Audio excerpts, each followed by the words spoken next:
Hi, magandang umaga sa inyo lahat. Isang mapagpalang araw sa ating lahat. This morning, andito ako ngayon sa bukid na ito para mag-walking at for 20 to 30 minutes lang na walking, pwede na po.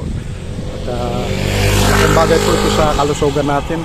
At syempre, makalangap na rin tayo ng medyo maganda-gandang hangin dito sa taniman ng palay. Yan po, sa may likuran ko po mga idol ang taniman ng palay. Naka-prepare na po yan. Medyo napakalawak nitong taniman ng palay yan. So dito po tayo. Malaking bagay po itong umagang ito para ma-experience na rin natin ang mga lugar na ito. Yan. So yung palayan na yan, tataniman po ng palay pala at naka-prepare na po yan at naka-schedule na po ang paglalagay ng mga binhing palay. Yan.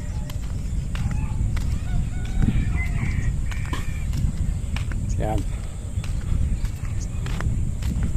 Ito po tayo.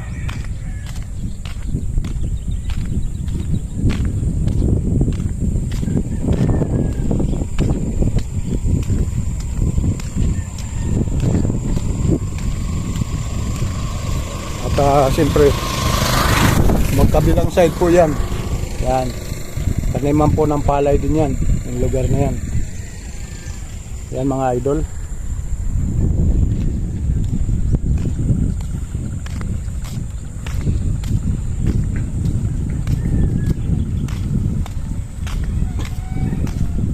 So samahan niyo po ako para sa exploration na ito dito sa lugar na ito. At pakikita ko sa inyo kung paano sinalalaki itong mga pantanim na palay.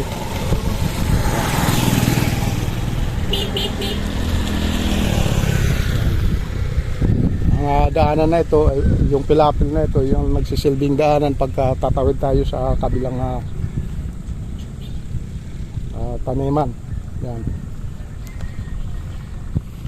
Medyo ingat lang tayo para kasi medyo malambot ito. Buti nga ngayon hindi masyadong naulan. Kaya medyo matigas tong tinatapakan ko. Yan.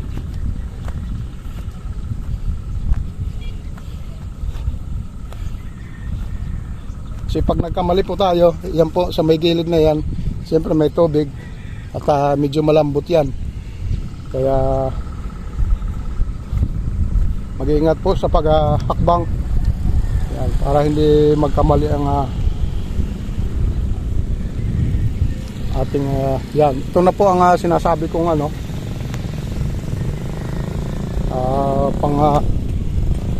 pag lumaki na po siya, itong mga palay na ito ay siyang i-distribute o ikakalat sa iba-ibang parte ng lugar na ito. Yan. Yan po. Yan po mga idol. Yan. Hanggang doon po yan.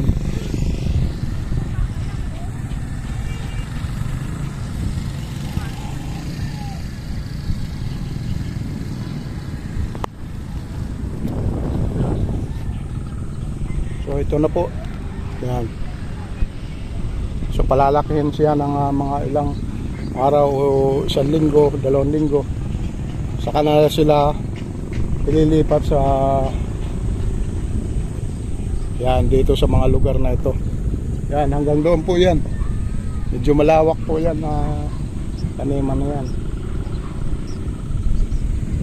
So sa ating mga kabayan na masisipag, yan, ito ang kanilang nagsisilbing gawain sa pagdating ng taniman ng palay. Yan. So naka-prepare na rin po yan. Hanggang doon po yan. Medyo malawak po itong lupang tinataniman ng palay.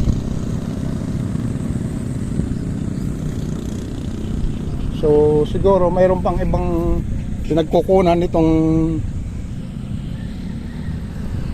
palay na maliliit. Yan.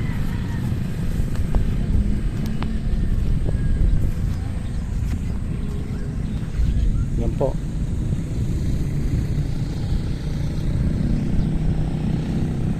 So yun po ang na-share ko sa inyo. Sana magustuhan nyo.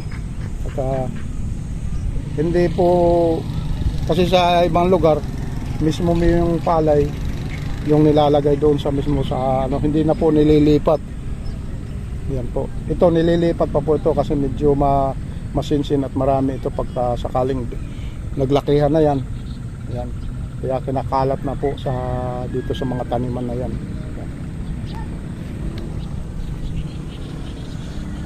Yan, yung dalawang kababayan natin nandiyan dyan. Nagpipilapil po sila.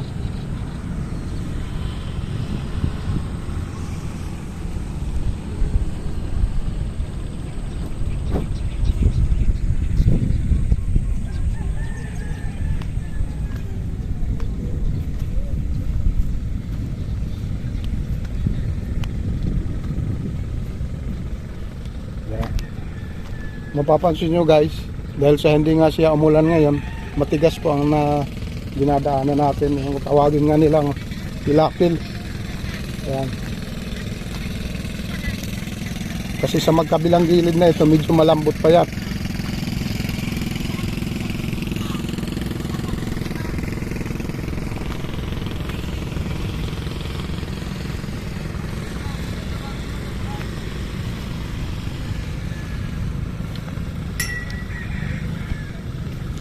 Yeah. Oh boy. Magandang umaga. Magandang umaga po.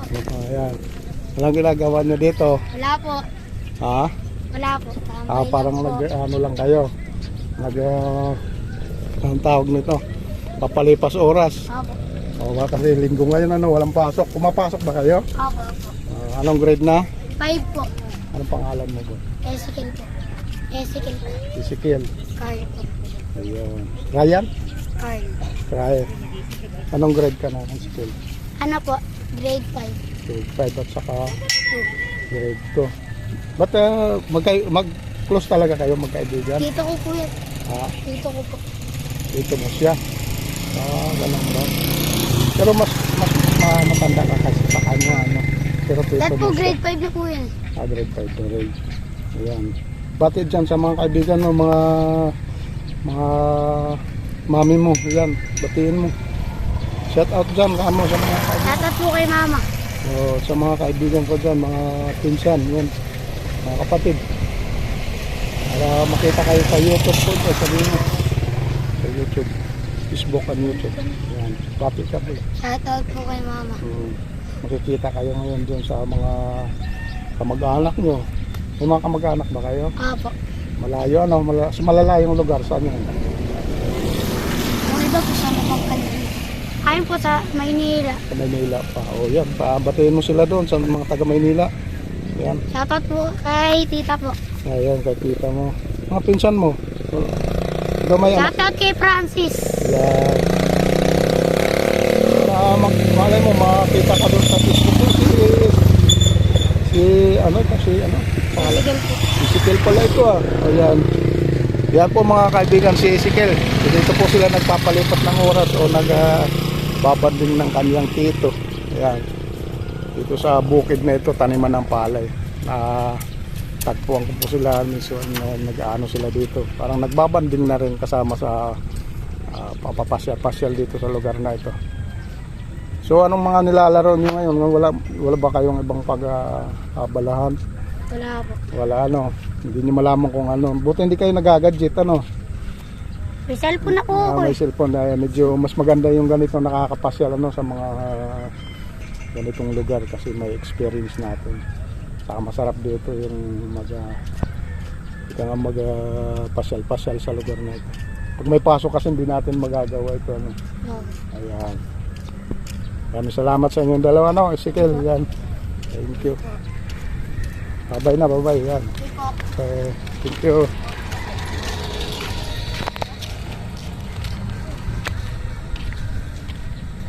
Sige po, dito po tayo.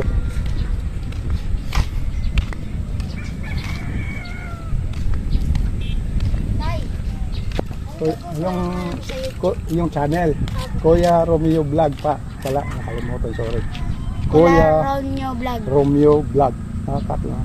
Sige, kung nakatandaan mo. Apo. Kuya Romeo Vlog. Romeo Vlog.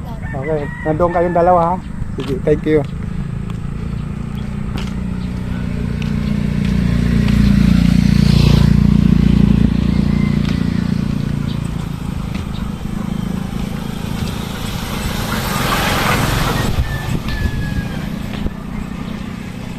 So dito naman po tayo. Yan. So itong mapapansin niyo itong mga itong nakabakod na ito po ay meron na po itong nagme-maintain na lupa na ito. Kaya hindi na po sila nakasali dito sa taniman na ito. Yan po.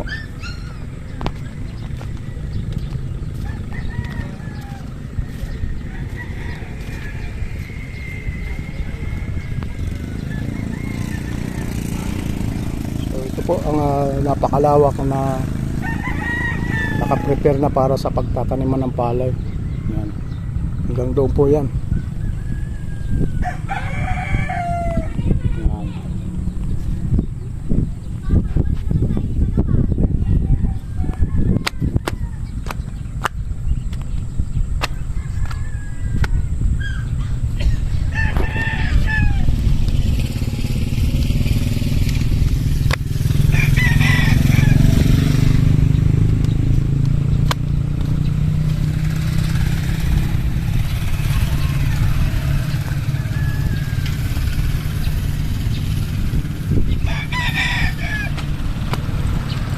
Dito po tayo mga idol.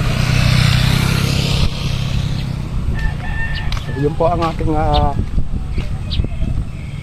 update ngayon umagang ito. Pagpasensyahan nyo na po, medyo mahina ang ating audio.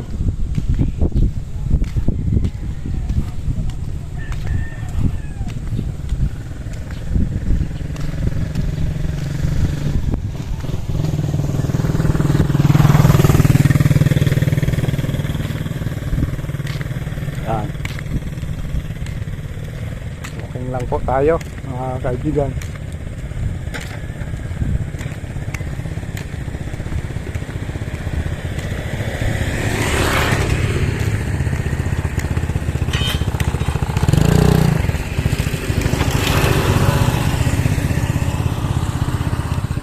So kung mapapansin nyo mga idol, itong daan na ito papuntang labasan po ng Matimbo.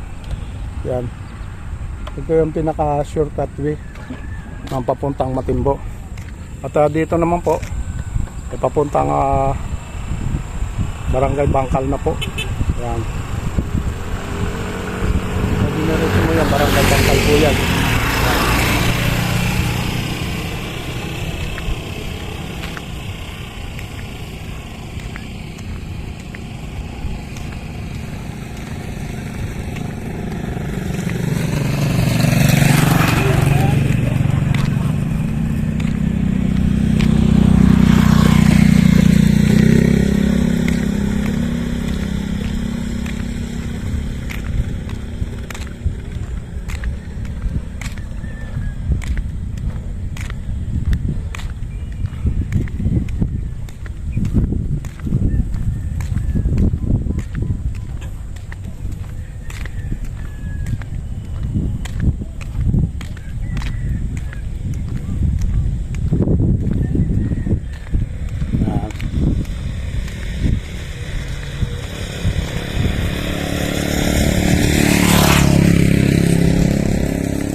So napakasarap po dito maglalakad-lakad mga ganitong oras. At nataon din na pinagbigyan tayo ng magandang panahon. Yan po, makulimlim.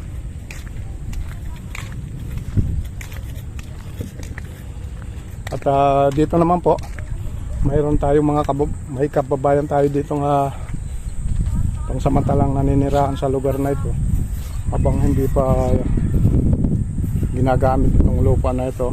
Yan. Isang pamilya po ito. Mapapansin mga idol.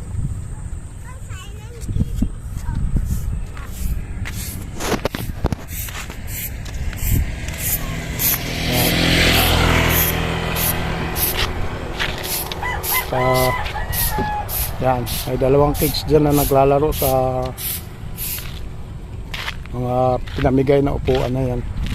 Yan. Ma'am Jenny Len, good morning. Yan. Busy si Ma'am Jenny Len. Panay linis eh. Oh. Medyo abalang-abala sa kalilinis ng kanyang harapan. Yan. Mapapansin nyo mga idol. Ito ang kanilang nagsisilbing tahanan. Dito po sila nakatira sa lugar na ito. Yan. Hindi kayo namitas ng kangkong ngayon, ano? Hindi po. Wala, maliliit pa. Maliliit pa. Kailangan palakihan pa. Mga 1 linggo pa, ano, bago lumaki. Kung pitasin kangkong, ano. Yan.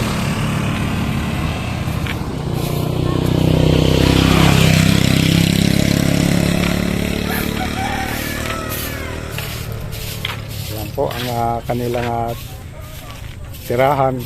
May mga silbing pamumuhay ng ating mga kababayan. Yan. Ang gagawin dyan na kabayan? Gawin ko ng puste. Gagawin pamuste, ano? Doon sa gilid. Oo. Yan.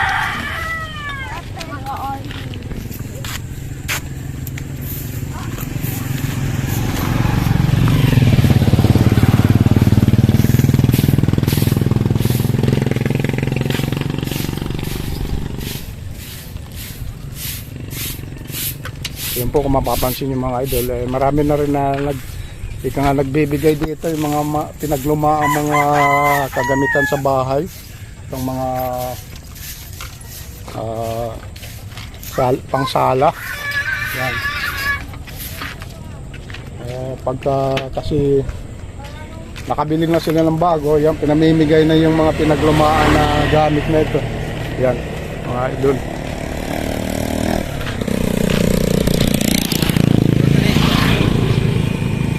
Siyempre para na rin mapakinabangan ng ating mga kababayan na nagkaka-interest nitong mga gamit na ito. Yan. Yan po si Kabayan Bistri. Abalang-abala rin sa kanyang ginagawang pag-aayos-ayos nitong kanilang tinitirahan.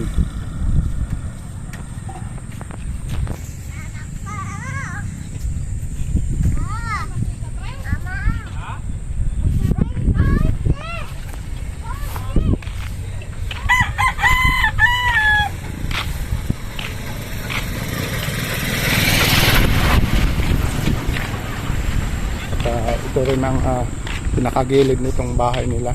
Yan. Yung sa lugar na yan, dyan sila kumukuha o pumipitas ng mga pangkabuhayan nilang kangkong dyan sa lugar na yan. Yan, medyo malawak yan. Yan, dyan sila kumukuha. So sa ngayon daw medyo maliliit pa ito, kaya magpapalipos muna ng mga ilang araw bago nila mapitasan yung kangkungan na yan. Yan.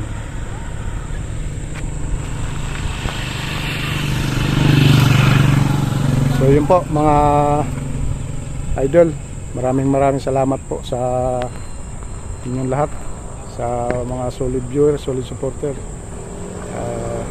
Thank you so much sa pagsubaybay sa aking mga videos yan. Sa mga kapatid po natin na OFW dyan na nakikipagsapalaran saan man sulok ng mundo, mag-iingat po tayo palagi at God bless na rin po sa inyo lahat. See you na rin sa atin ng mga susunod na vlog. Ayan.